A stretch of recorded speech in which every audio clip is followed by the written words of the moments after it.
All right, guys. Hey, it's John Rapp with the Rusty Hook Kayak Fishing Podcast. Got a great show for you tonight. Hopefully, everybody can jump back online when they get free and available, and we'll get started. So let's go ahead and kick it off. You're watching the Paddle and Fin Podcast Network. Welcome to the Rusty Hook Podcast, presented by Feelfree Kayaks. Paddle, pedal, or power, there's something for everyone. ZPRO Lithium, serious power for serious anglers. DuBro Fishing, American marine application soft plastics. Big Lake Bait Company, Texas's #1 custom bait maker. Raw and unfiltered. Streaming on Twitch, YouTube, Facebook, and Twitter. Bringing you gear reviews and candid interviews from the industry's best. Angler profiles, tournament news, and legendary knowledge from kayak fishing's best.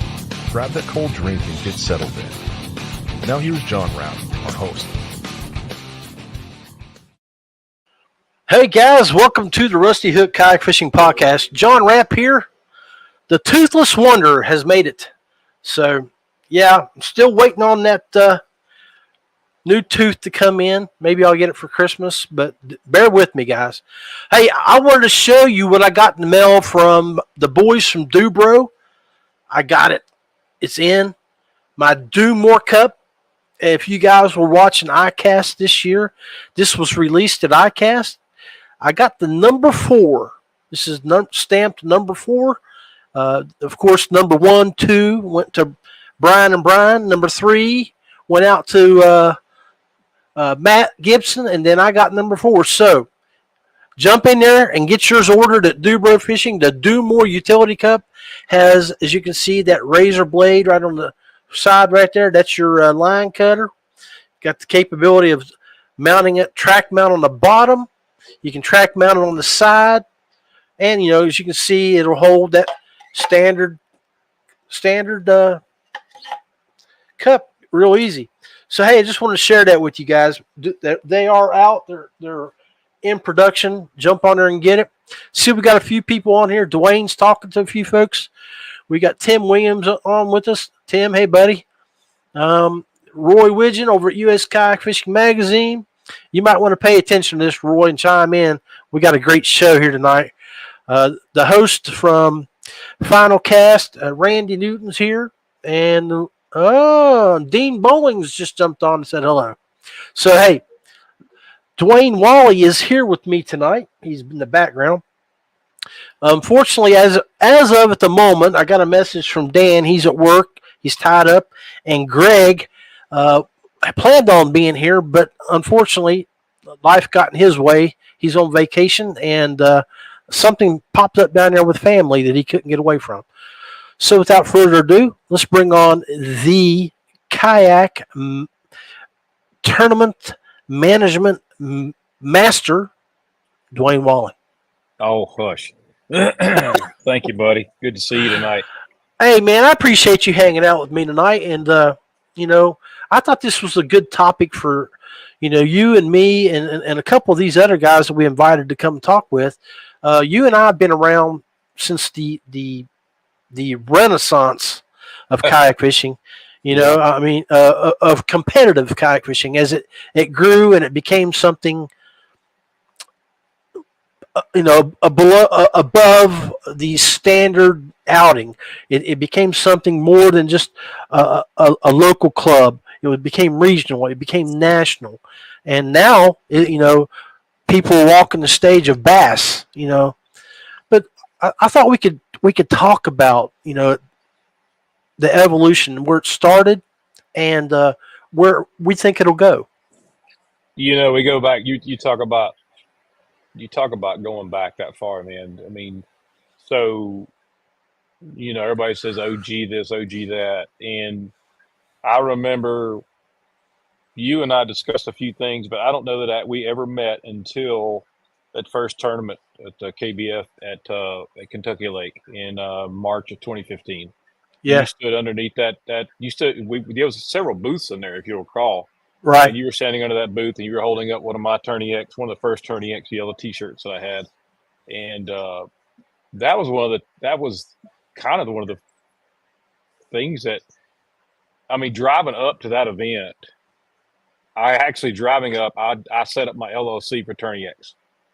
I'll tell you that. So the start of TourneyX was pretty much back then, in 2015. 2014 was when it was kind of in its infancy. We were kicking around ideas and we were starting to write some code.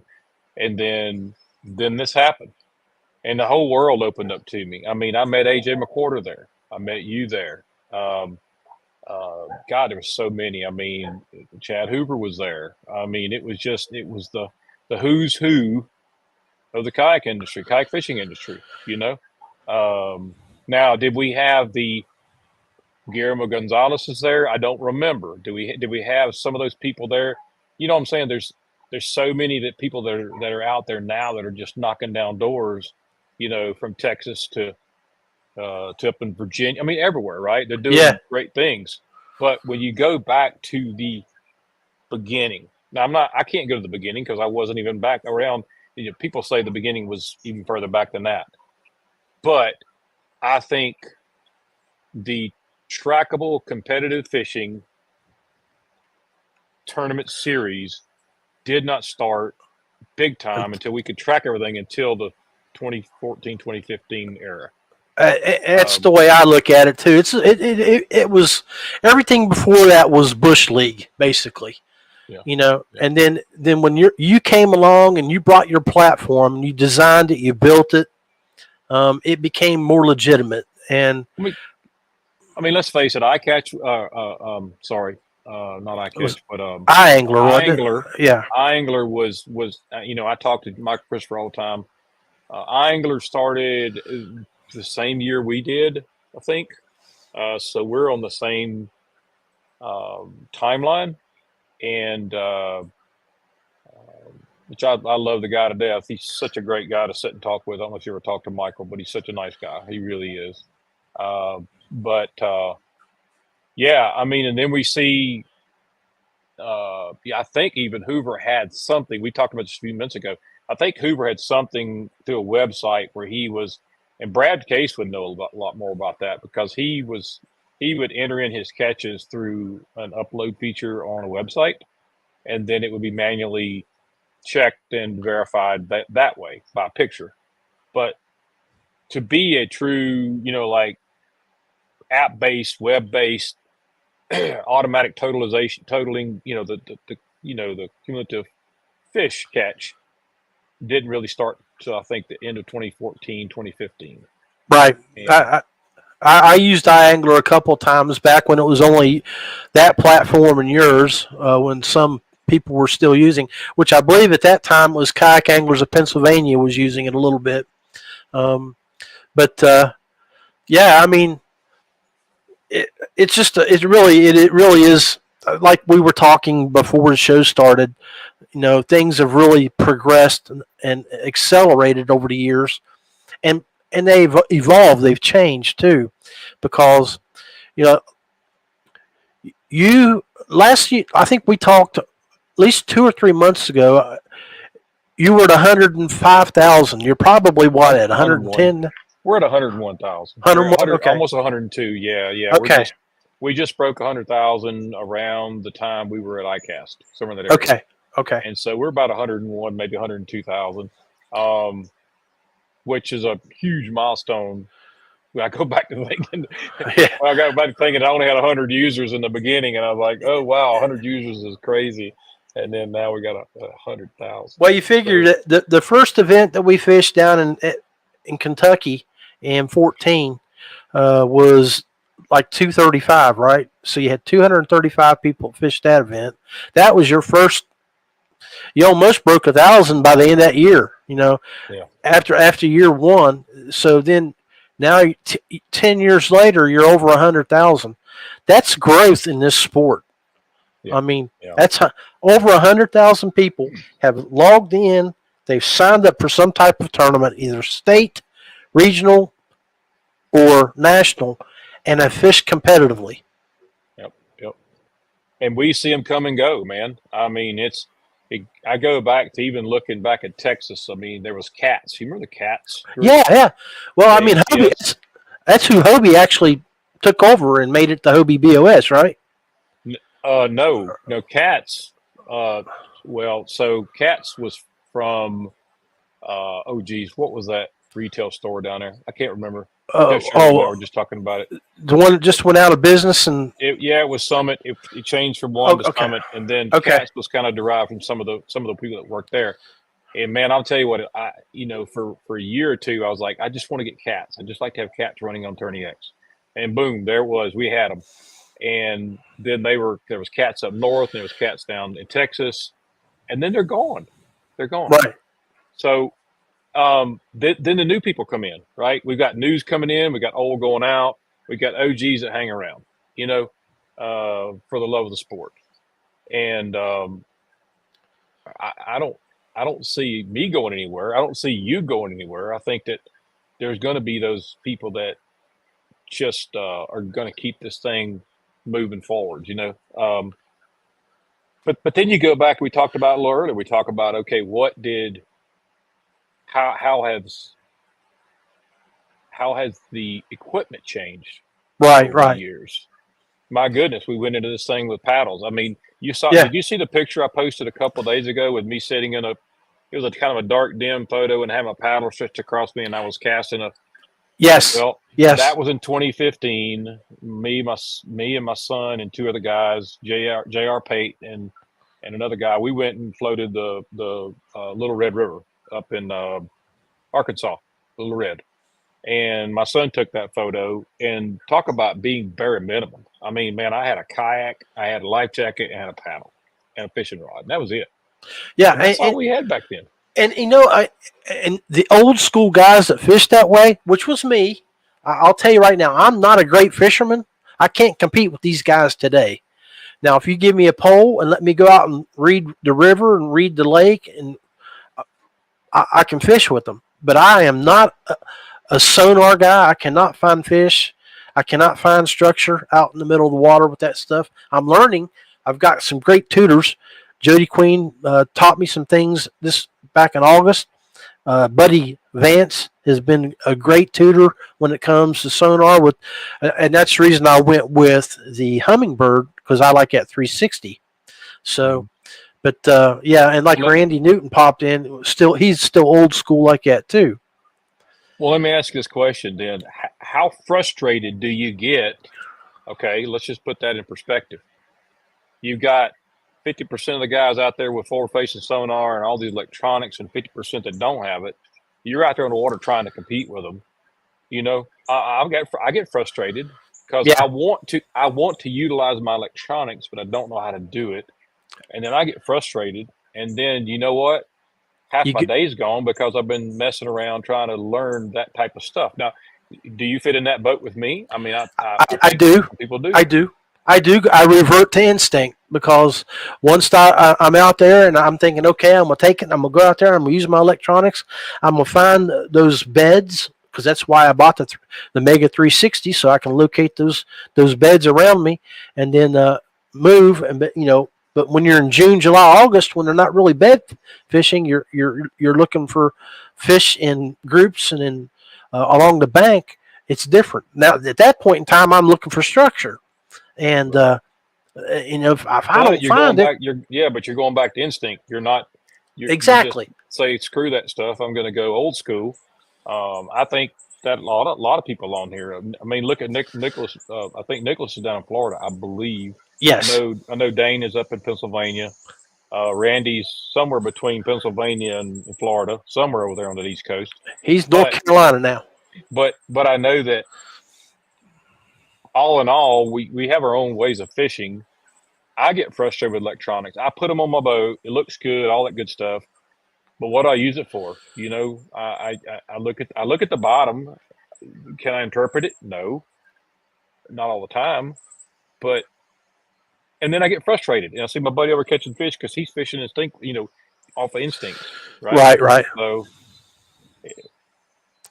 but.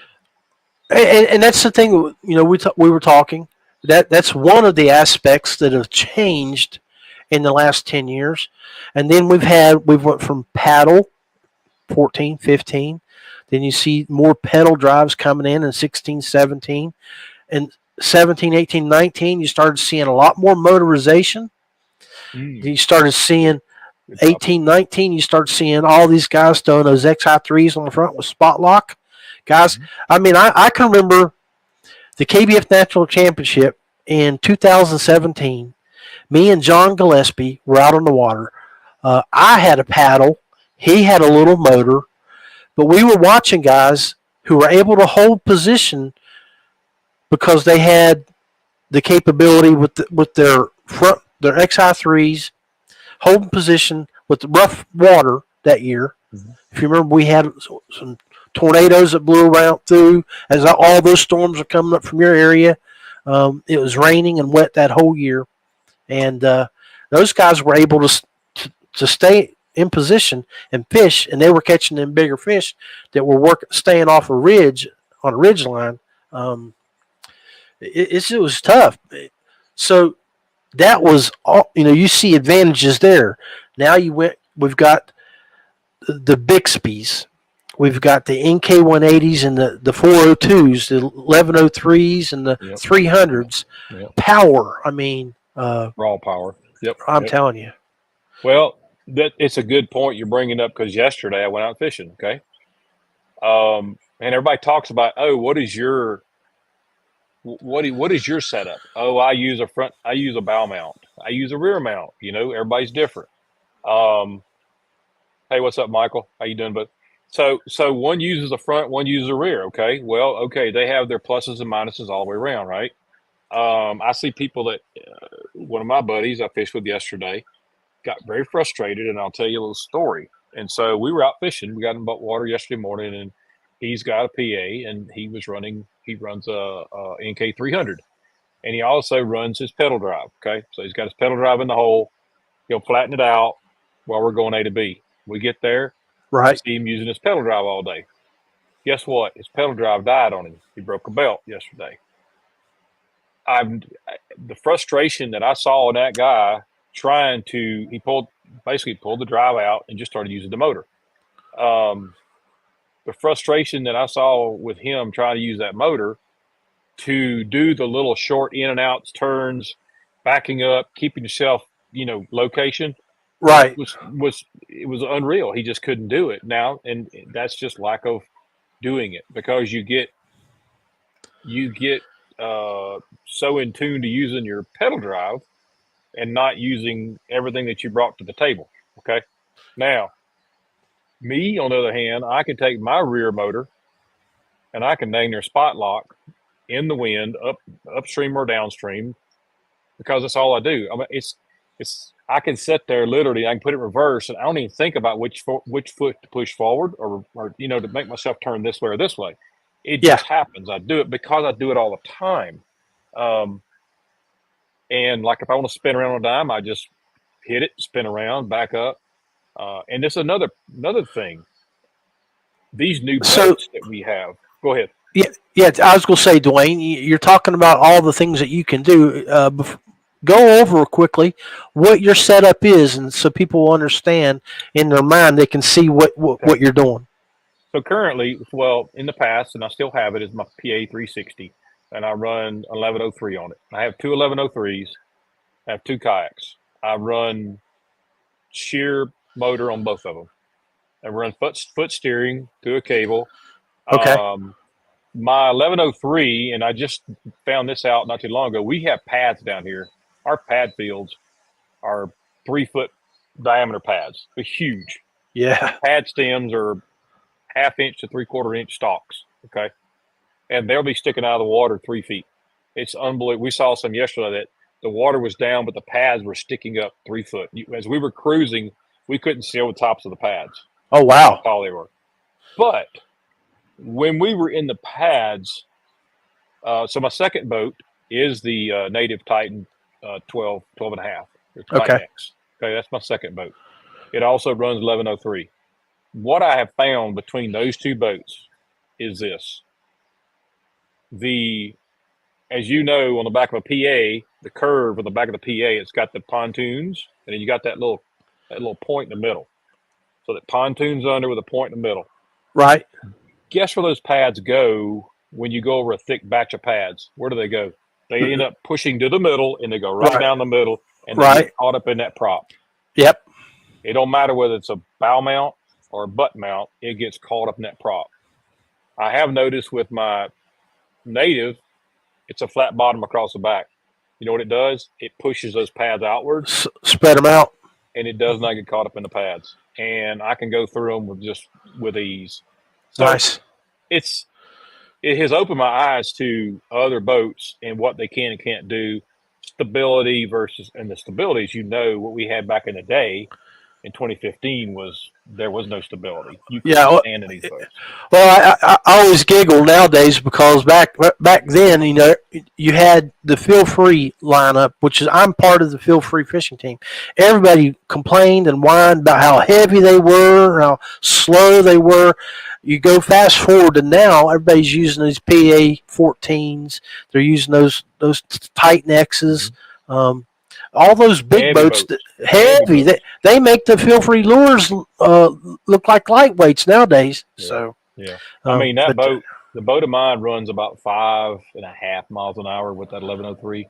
Native, and the PA will run wide open about 6. A little faster.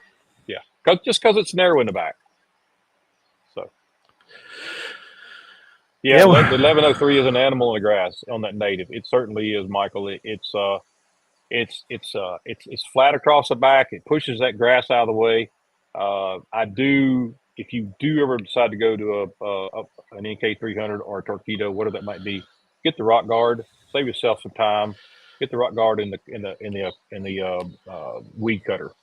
Well, I've got the 300, but I haven't researched to see if that rock guard that you guys use on your 1103s or something, they make one for 300, because I have not taken that bad boy down out to the river. I used that Moken 10, which rides higher. It holds more weight because I'm a big boy. I took it down to the river. I got the Bixby J2 on it, and it pushed me right up to the rapids. And I left that motor down, right down on, because I have it set up on my rudder, and I left it in the rocks, pushed right up to there. The way that rock guard's set up for that, and Jody's got the 1103 with the rock guard, so he was out there pushing right through, and he was impressed that I was able to get up through there. So I don't know if the 1103 rock guard will fit the NK300, but I do know they make one because my buddy Don's got one on his. Okay. And I think that Michael says, Dustin says it should fit. So let's see, Johnny Cart there just confirmed what you said there. So. Hey guys, if y'all will share this up, let's get into the conversation. Let's get some more people in here because I know, I forgot about this meeting tonight. I really did. To be honest with you, John, I know we talked about it, but I forgot. But it's going to be a great meeting, visiting about, the old days and new stuff and thinking where we came from. And, we just kind of reminiscing a little bit. Kind of cool. Yeah, definitely. And it's just amazing. We're touching on the equipment aspect of it now. We haven't even talked about the level of changes on the national scale or even state scale here in West Virginia. How things have fallen back and went forward. How numbers, we haven't talked numbers. On a big scale or low scale. Finances. Why are we seeing a downturn in numbers in tournaments? Things like that. And if you guys out there have reasons why you're not fishing or why you think people are not fishing, please post them up. We want to hear them. We want to see them. I do know that from a TourneyX standpoint, looking from last year's numbers to this year's numbers, and this is a month by month deal, we are down 100 to 200 transactions a month. I believe it. A transaction is basically, where somebody comes in and signs up for a tournament, fishes a tournament. We're down about 100 to 200 per month. And that's each month for the, 10 months that we fish, because we really don't count December, January as much. Yeah. So February to November, it's down. And is that 2024 election season? Is it I got no money to fish? Is it I'm tired of fishing? What is it? What's the answer? And guys, y'all ponder on that. We're going to take a quick break and we'll be right back. This is the Rusty Hook Podcast, supporting people and companies that support us. Feelfree Kayaks, paddle, pedal, or power, something for everyone. DuBro Fishing, manufacturer of fishing and marine products for freshwater and saltwater anglers. ZPRO Lithium, high-quality, specifically designed lithium batteries to power your outdoor recreations. Big Lake Bait Company, Texas's #1 custom soft plastics bait maker. You're tuned in to the Rusty Hook Podcast. More than a podcast, but a way of life. From the biggest lakes to the smallest creeks, we are all things kayak fishing. Refresh that drink, turn up the volume, and feel the excitement. It's time for the second half of the show. Live, raw, and unfiltered. Now, let's join the one and only Big Daddy. Hey guys, welcome back to the Rusty Hook Kayak Fishing Podcast. We got a great little show going on here with a good friend of mine, old timer, old school, the management guru of tournaments, Dwayne Walley. Let's bring him back on. Let's get going on here. Dwayne, welcome back to the second half of the show. Guys, you all heard Dwayne encourage all of you to give us the reasons why, if you're not fishing, or if you are, what you're doing, where you're going, and just talk to us here. Let's make this interactive. Let's get this straight. Let's get this straight just a minute. You said old, okay?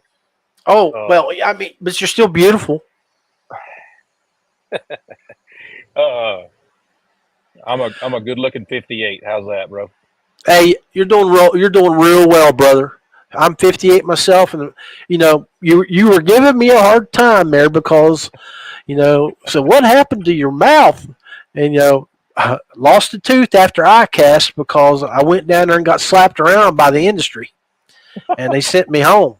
So no, man. But here, see, Jeremy Stacy working 6 days a week puts an end to my tournament fishing. Yeah, see, Jeremy, I mean, he started Southern West Virginia years ago with the group of guys. Then we got Roy from U.S. Kayak Fishing Magazine. I'm screen surfing and building content. So he's basically saying he's stuck behind a computer. So let's talk about that. Is it age related? Is it people looking to solidify their retirement? Is it people trying to grow? I mean, are we chasing the dollar? Are we just saying, okay, fishing is not my #1 thing anymore? You know what I'm saying? What is it? That's to dig a little deeper. Well, I think you've hit it on the head. Now, I believe it's all about resources. I'm thinking that when you got to spend possibly up to $300 just to fish a tournament in your home state or in a local club, you got tournament fees, you got to travel, you got to buy licenses, you got to maybe have to pay for parking. Do you think that the permit cost that's all bundled into that? I don't know, because Mississippi doesn't have any permit fees yet. We don't, but I know that a lot of states do have permit fees and it costs money. So could that be some of it? I'm sure. So. It could be. And, here's the other thing, our generation, our group of guys, I mean, the 20 to 25, 26-year-olds, they come out, they fish hard, then they get in relationships, they get married, they have kids. So you'll lose them from 28 to 35, 36 because they got to get them babies up to long enough to where they're walking and they're easy to deal with, and mama will give them a chance to go out and fish on the weekend. Bro, that's 8 years. It is. Think about this. 8 years from now, I'm going to be 64. Yeah. Okay. I'm probably not going to be in it. I don't know where I'm going to be. Nobody really knows where we're going to be. But, we've been in this gig for 12 years, 10, 12 years, I'm telling you. It's been good to us. It has. It has. I mean, the relationships we've started and we've kept, and we've, I think we've all matured into adults at some point in time from what we were, back in the day. Yeah. There's no more finger pointing. There's no more of that crap anymore. We don't need it anymore. You know what I'm saying? It's just let's enjoy it, enjoy what we've got, and have fun. I agree. A lot of us use this sport to decompress from the job. You know, we this is where we go to get away from the stresses of life. And I hate when I see other entities bring that stress into our sport. So don't be that guy out there, guys and gals. Let's enjoy our time on the water. Let's enjoy company with the people that that enjoy the sport with us. So there's a lot of drama. There's a lot of drama going on over in the glitter boat side, with the forward facing sonar crap that's coming up. Speaking yeah, of well, which, and they didn't do themselves much favor here lately by posting video and stuff like that of guys talking smack on camera. That should have never been done. But you know, be men, take care of it off camera. Work out your differences and move on and go enjoy the sport. But hey, I mean, dude, so we were talking back in 14, 15, 16. oh It, wow, it was KBF on the yep, national scene. yep, And then now, audience, y'all get with me. Let me know if I'm wrong. Uh, 15, 16, 17, it was still KBF. They expanded. They went out and did regions, and then you started seeing the rise of Hobie. Hobie mhm, came in 17, 18, 19, 20. I mean, just 2 years ago, Dwayne, if you didn't sign up for a Hobie event within the first 2 hours, you you couldn't didn't get get in. you didn't get in. Nope. Now we're seeing, and when Hobie was king, Yep. Bass opened up their door and came in. Yep. Now you're seeing the same thing with bass right now. Everybody wants to fish bass. Everybody's making that their priority when those schedules come out. And now you're seeing the Hobie numbers fall. What is the reason behind that, guys? Is it prestige? Is it location? Is it cost? Like to hear what your all thoughts are on that. And Dwayne, pipe in, let me know what you think here. And Well, I mean, I think, I mean, we did see a cost. We as in the consumers saw a cost increase from where Hobie was to where they are now. Um, and you know how tight we are as kayak anglers. Uh, when they see an increase, then a lot of people shy away from it. Now, I don't know if that's all it was. I have no idea. But with everything does cost. It's going to go up. Okay. Um, yeah, I, you know, um, I think there's a shiny new product out there with Bass. Bass has a big name. I don't, I mean, we could say it's bigger than Hobie, equal to Hobie, however you want to look at it. Um, the stage is a fairly good size that people want to get there. Um, I don't know, man. I do want to go back real quick and say that a lot of people don't know this story. I'd like to tell it if you don't mind, real quick. Um, definitely. the story that happened with how bass came to his existence in the kayak industry. Uh, and like I said, a lot of people don't know this, but I had a phone call from, and I'm not going to name names, but I had a phone call from a guy, and he had pushed me for 6 to 8 months about me meeting with Bass BASS. He said, "Man, you need to talk to these Bass people. We need to get the kayak series in." He said, "I think it'd be a hit." And you know what I did? I just shrugged it off because I was like, I'm never going to be able to talk to these bass people. You Well, know, that's typical because you don't give yourself enough credit. You think you still look at yourself as someone who's not a name in the industry, and I've told you for years you are. So sorry, my kitty just went by. So, and I don't, John, and I probably never will. Okay, I'm just a guy you're that humble. has a, I'll tell you like it is if I can. I don't want to hurt anybody's feelings, but I'll try to tell you like it is. But I am, I put my shirt on, pants on, just like everybody else, and I just want to have fun. I want to enjoy this. I want to meet people. I want to see people having fun, fishing, make it a little cash if they want to, whatever. But like I said, so going back, we had this conversation with this guy, and he says, listen, he said, I'll try to get a meeting with one of the bass guys, upper bass people. And guess what? He did. And I was going to Caddo Lake. This was for I don't remember if it was 2016, 17, maybe even 18. I can't remember. Well, it was a Caddo Lake National Championship. Holy crap, there's a jumping spider on the screen. Get off there, boy. Go. Fly, be free. Man, he came out of nowhere. Anyway, I don't like spiders. But, I hear you, especially down where you're at. Whew, man. So anyway, we had that meeting.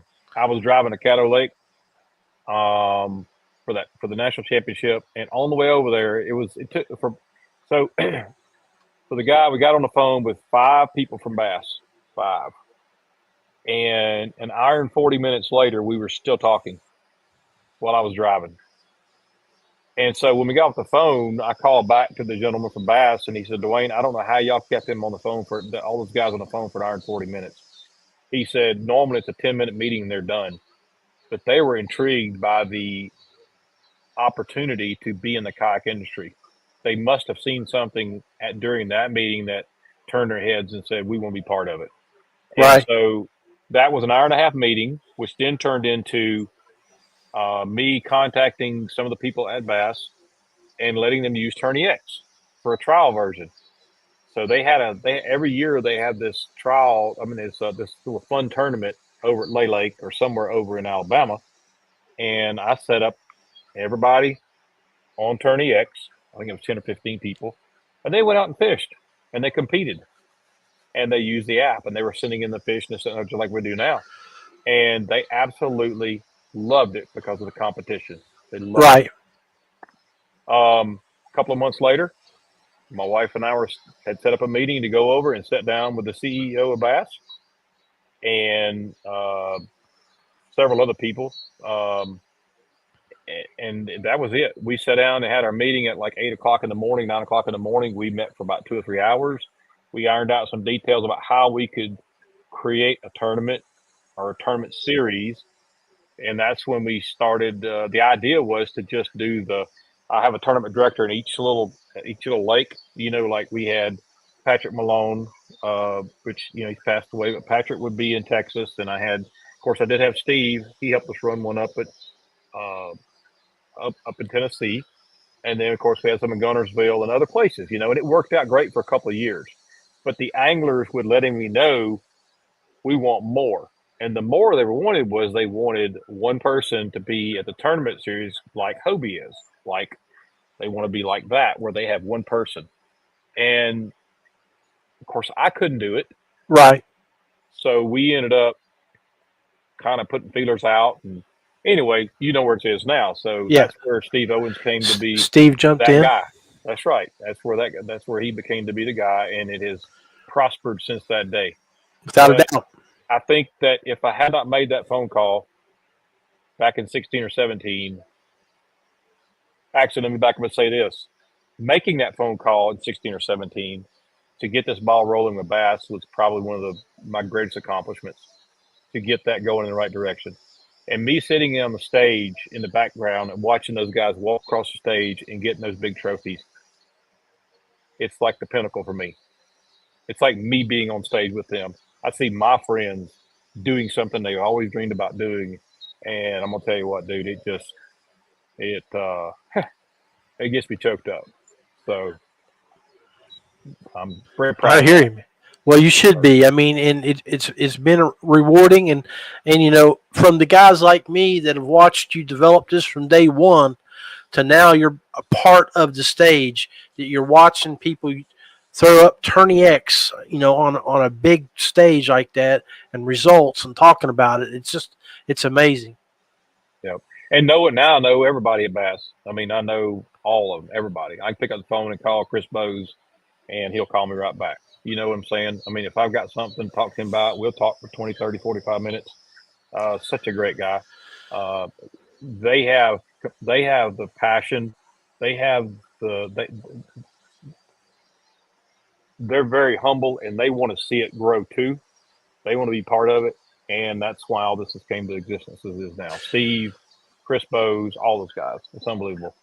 So, I mean, obviously, you've got inside knowledge. Where do you expect to see the evolution of our tournament series in the next 5 years? I think right now what I'm seeing is a lot more people going back to the grassroots. I really do. I think people are, I'm not saying they're tired of the traveling. I think they're having a little, it's kind of like the stock market does when it has a little bit of adjustment. Right. I think 2024 is an adjustment year. And I think of course it goes with the political side and all the stuff going on with the economy, elections and the economy I think all that's going to get ironed out, first quarter, second quarter of next year when we get our new president, whoever it may be. But I think that there's going to be some calmness maybe next year, and I think that we're going to see things pick up. I think people they're getting kind of stale right now. You know what I'm saying? Yeah. And they're pulling back. They're fishing their local events. But I think that we, as the OGs, still need to beat the drum a little bit and try to pull those people back in. And I think from those grassroots organizations, I think then they'll see going back out to the national events. And that's the thing, being part of a local scene for the last 10 years, one of the things I prided myself in was developing kayak anglers, teaching them how to fish a kayak tournament, how to score fish, how to manage their boat, how to manage their catches, their times, how to be at check-in, how to present themselves and do things in that way. So when they left a West Virginia Kayak Anglers Tournament and they went to a Bass Nation event, and then I see them walking the stage, I look at them and I'm thinking, I like you, I feel a little pride knowing I got them started. I got them into the sport, gave them an avenue, a path to get to where they're at. And everybody has their own situations. Everybody has their own story. And we talked about this at the ICAST. You and I did. I have not followed through with this because I really just haven't had time. But at some point, it's something I want to do. Is I want people to tell their story. I would love to hear everybody's story about, okay, where did you start at? Where did you come from? What was your contribution to this industry? You know what I'm saying? And we got people that are just now getting into it, or I've got people I'm just now meeting that I never knew they'd been in it for 10 years. You know what I'm saying? Because I didn't know them 10 years ago. So it's just like one of the gentlemen that's been commenting here, Roy Widgeon, where he's bringing back digital print magazine, giving people an opportunity to be in a spotlight magazine that he's built, where 10 years ago we had Chris Payne doing it with KBF magazine. I remember that. I remember those days well. Yeah, definitely.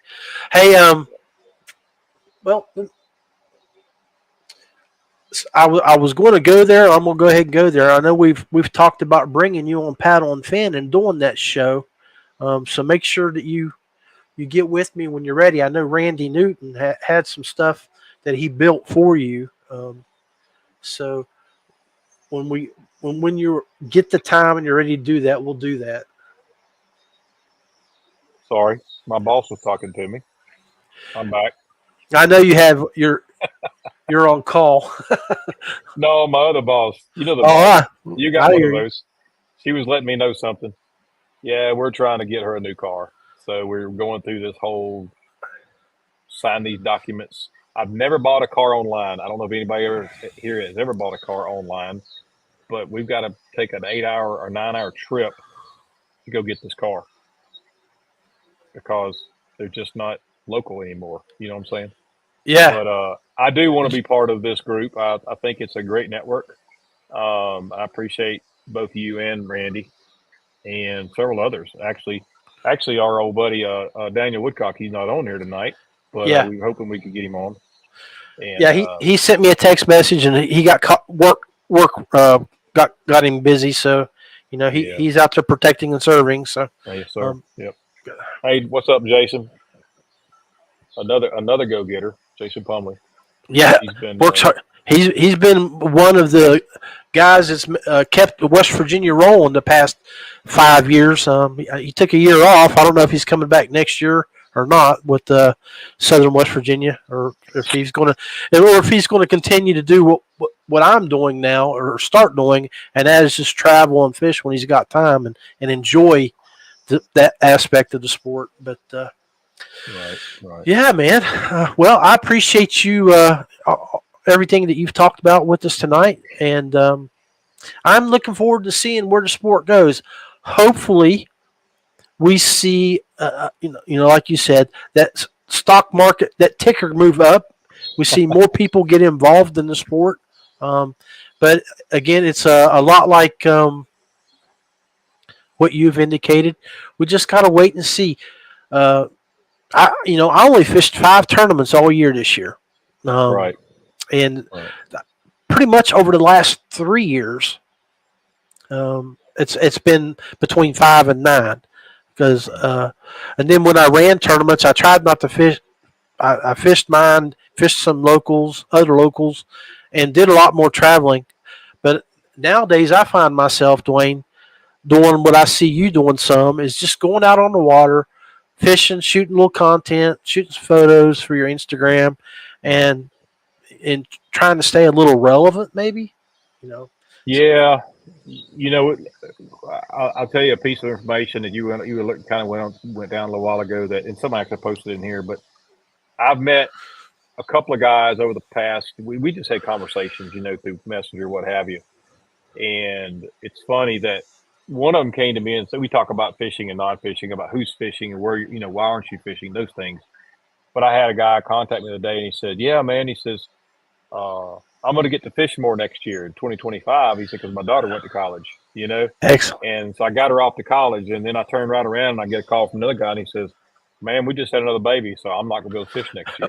So it's like, you got the ebbs and flows and whatever you want to call it and all that kind of stuff. But it's, we just got to keep pushing forward. I think the bass boat industry probably sees the same thing.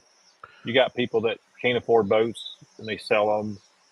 Luckily, we can just stack ours in the garage and just wait till it's time to get back out there and do it again. We don't have to worry about that money as bad.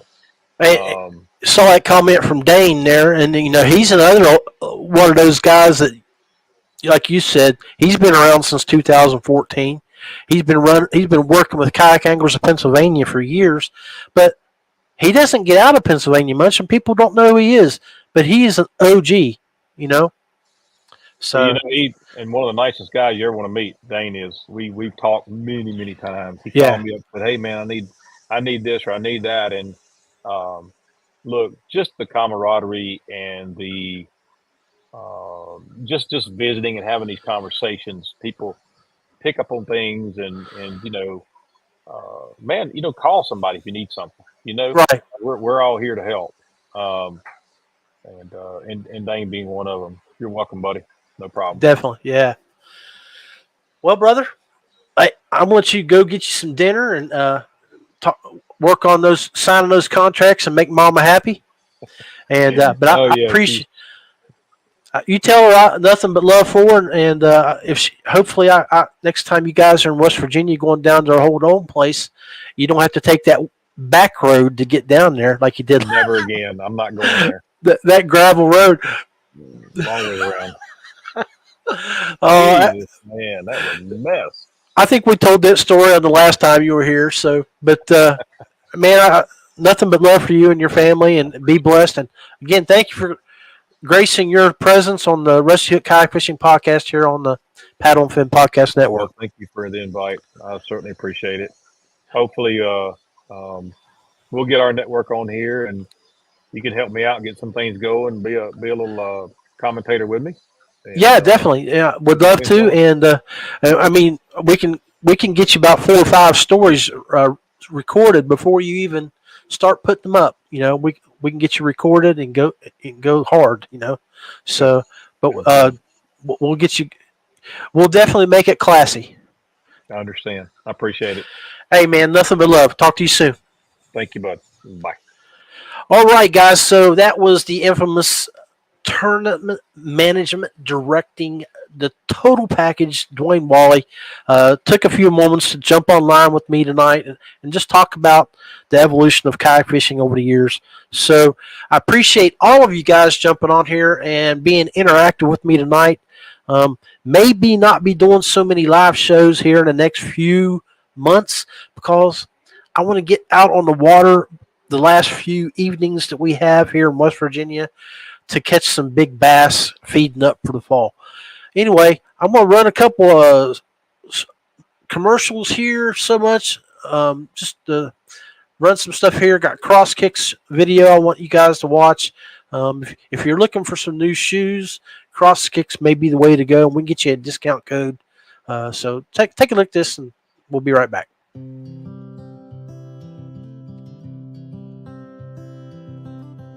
I was initially introduced to Cross Kicks by doing a Google search looking for the perfect shoe that would allow me to unload my kayak from the ramp without changing shoes, getting in the boat, fishing all day, and being able to come back, get in the truck, and go home. The big thing for me that made me wear Cross Kicks over other shoes was the versatility. I can go to the boat ramp, and then when I'm done at the boat ramp, I can go meet my wife and kids for a nice dinner and wear the same shoes and have, nice looking, comfortable shoes on. I ordered Cross Kicks because of the backing strap, the drainage. Visually, I thought this has got to work better. Tried the shoe within the first week, felt it was phenomenal. It works for me. It allows me to rinse my feet off in the water, get back in the vehicle, continue on my day, and never have to change shoes throughout the day. It keeps me comfortable all day long. That is a huge factor on the water, comfort, comfort, comfort. And especially my feet being comfortable, protected, and knowing that when I step off my kayak, I'm gonna have good solid foot traction, that's a great feeling to have. By the time I put my kayak in the water and get out and load my equipment up, my shoes are already dry. And I wouldn't change that about Cross Kicks for anything.